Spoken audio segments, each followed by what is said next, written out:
Well folks, what if I told you that more than 7 decades ago, there lived a football superstar who was better than Pele, better than Maradona, better than Messi, Ronaldo and company. But here's the drop scene. Manuel Francisco dos Santos wasn't just disabled, he was crippled.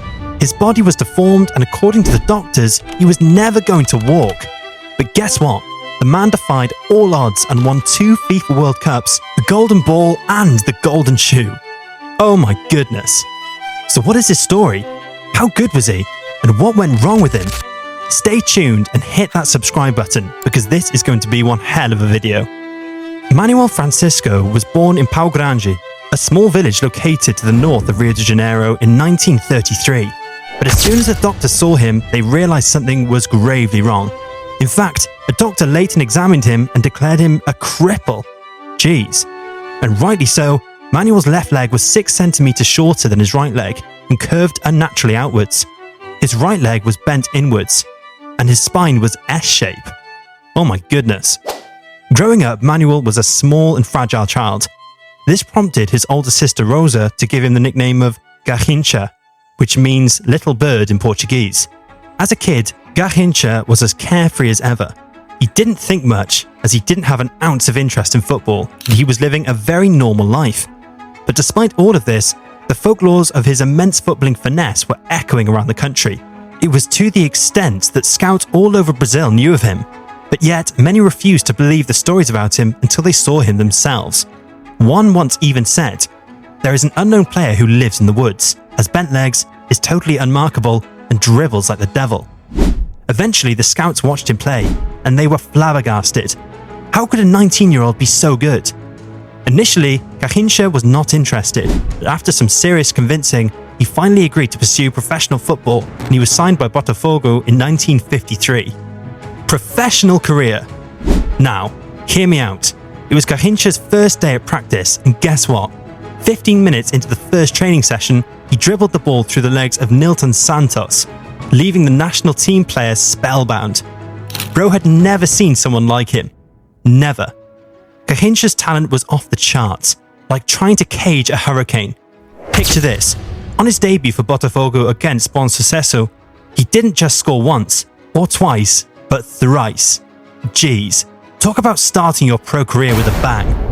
What a feat. And get this, over the next 12 seasons, my man Garrincha netted a jaw-dropping 249 goals in 579 games for the club. But despite Garrincha giving defenders nightmares week after week with his lightning speed, tricky footwork and shots that could knock off your socks, he got passed over for the 1954 Brazil World Cup squad. Can you believe it? Well, Garrincha wasn't fazed one bit. Nope, not this guy. Like a true maverick, he had this carefree attitude, just like a kid playing in the neighborhood park. For him, football wasn't just a game or a job, it was pure joy. He played because he loved it. He wanted to dazzle and delight, not just to win. As things turned out, it was in 1955 when he got his first Brazil cap. He was finally judged to have impressed enough to make it into the national squad and was given his debut against Chile. For the next few years, Garrincha was in and out of the Brazilian team, but continued to mesmerise the fans with his ball control and utilised the bend of his legs to trick defenders. It was via these tactics that he won Botafogo the Campeonato Carioca in 1957 while scoring 20 goals in 26 games. Damn. The following year he was selected in the Brazilian squad for the 1958 World Cup. However, he was left out of the first 2 games, reportedly due to his coaches punishing him for irresponsible play in a goal he scored a month previously. Ha! But then the coach realised that he had to bring on the 2 young guns. By the tournament's 3rd game, history was made when Garrincha and 17-year-old Pele played together for the first time and helped their side earn a 2-0 win over the Soviet Union. They had joined their forces to give Brazil new momentum, and it saw them overcome Wales and France to reach the final against the hosts. On June 29, 1958, inspired by Garrincha, who created their opening 2 goals, Brazil won their first World Cup with a 5-2 win over Sweden in Stockholm.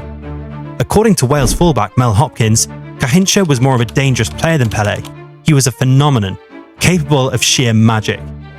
At this point, Anjo de Pernas Tortas was now a national hero, but it was very hard for him to cope with all this success and fame. Despite having an immaculate on-pitch presence, his personal life was in shambles. While Pele lived for the future as a model professional, Garrincha, perhaps more than any other footballer ever, lived in the moment. He ate and drank until he would pass out, and when he wasn't drinking, he was chasing women. He was a complete addict. And then tragedy struck when he overran a car over his father, who barely survived. But when he was later stopped, he had no recollection of what had occurred. Jeez.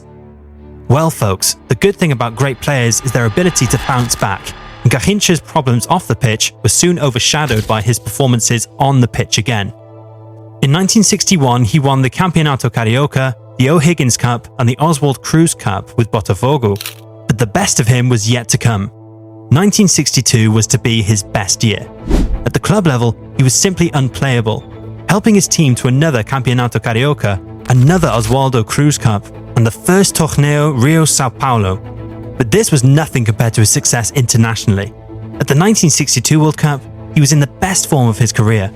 He was scoring freely with both feet and his head, and laying on yet more goals. And then he led Brazil to a second consecutive World Cup. He scored twice against England in a 3-1 win in the quarter-finals, and then twice again in the semi-finals against host Chile. Ultimately, it came to the final, where he overcame a severe fever to play in the 3-1 win against Czechoslovakia in Santiago. This was it.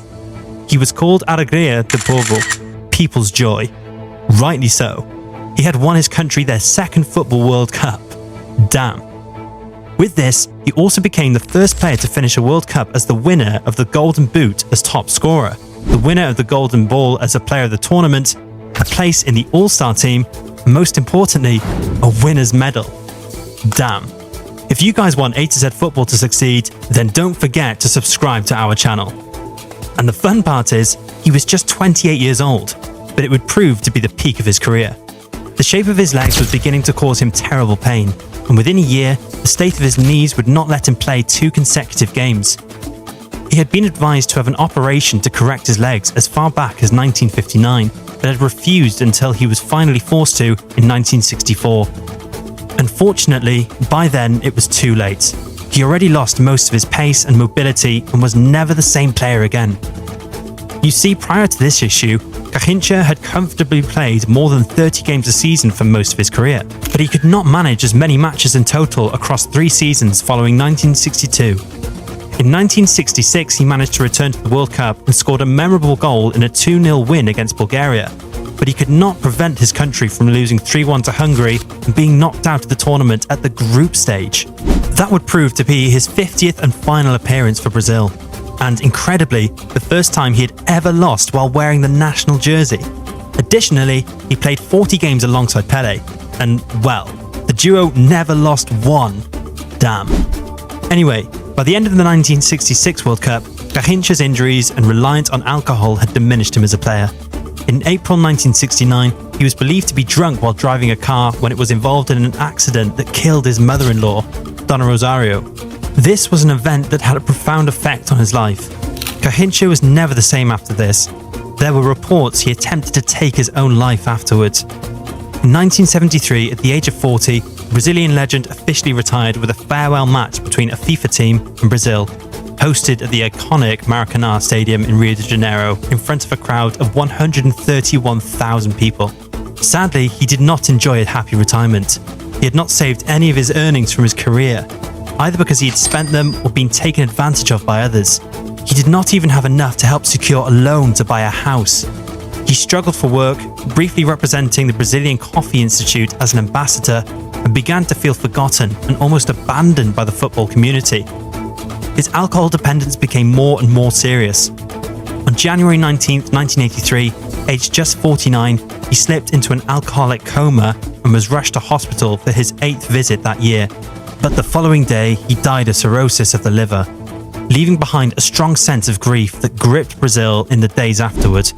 Millions would line the funeral procession between the Maracanã and his hometown of Pau Grande.